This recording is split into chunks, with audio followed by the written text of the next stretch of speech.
So ఒక స్టేషన్కి వెళ్ళినప్పుడు ఒక ప్రొటెక్షన్ ఆఫీసర్ దగ్గరికి వెళ్ళినప్పుడు there is an every right to question them, to register the complaint and to send the concern file to the concern court. అడగాల్సిన బాధ్యత మీకు ఉంటుంది. మేము ఎలాగే we made a big fight with the protection officer in this particular case. అతను domestic violence case తీసుకోను అన్నందుకు అతని మీద ఒక we have like we bang him like anything verbally. Ultimately we have filed writ petition in the honourable high court. దానికి remedy తీసుకురావడం జరిగింది. So ఇక్కడ పోలీస్ వాళ్ళు కూడా ఒక హస్బెండ్ మీద ఒక ఎలిగేషన్ రాగానే డైరెక్ట్గా ఎఫ్ఐఆర్ చేసేస్తున్నారు. కొన్ని సందర్భాల్లో కౌన్సిలింగ్స్ కూడా ఇవ్వకుండా ఎఫ్ఐఆర్ చేస్తున్నారు. A criminal tale that leads to eventual acquittal would inflict severe scars upon the accused.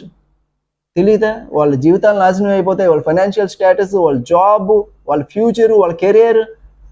In case అబ్రాడ్లో ఉన్న ఇలాంటి ఎన్ఆర్ఐ కేసెస్ అయితే వాళ్ళు మళ్ళీ రిటర్న్ బ్యాక్ అవ్వడానికి ఎంత ఇబ్బంది పెట్టాలి, ఫ్లై బ్యాక్ పర్మిషన్స్ తీసుకోవాలి, తర్వాత ఎల్ఓసీస్ని క్యాన్సిల్ చేయించుకోవాలి, ఎంత ఖర్చు, ఎంత మెంటల్ ప్రెషర్, ఎంత మెంటల్ ఎగోని. సో ఇలాంటి 498 కేసెస్ ఒకటే కాదు, what ever be the criminal allegations, whatever be the criminal charges leveled against you, you have the best remedy under 482 CRPC, which you can file a quash petition in the Honorable High Court of wherever in AP or in Telangana.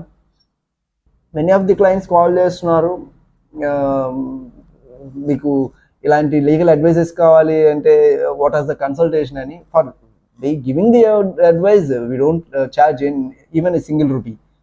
But మీ ఏదన్నా in case మీరు already ఒక కేసులో ఉండి ఆ case file study చేయాలి, ఆ కేసులో మీకు ఒక రెమెడీ కావాలి, what is the way of approach to అని అలాంటివి చెప్పడానికి there will be some charges.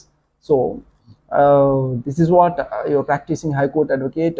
I think people will definitely look into the matter what I said in this particular video, and I think that you guys will definitely share the video. Thank you. Signing off.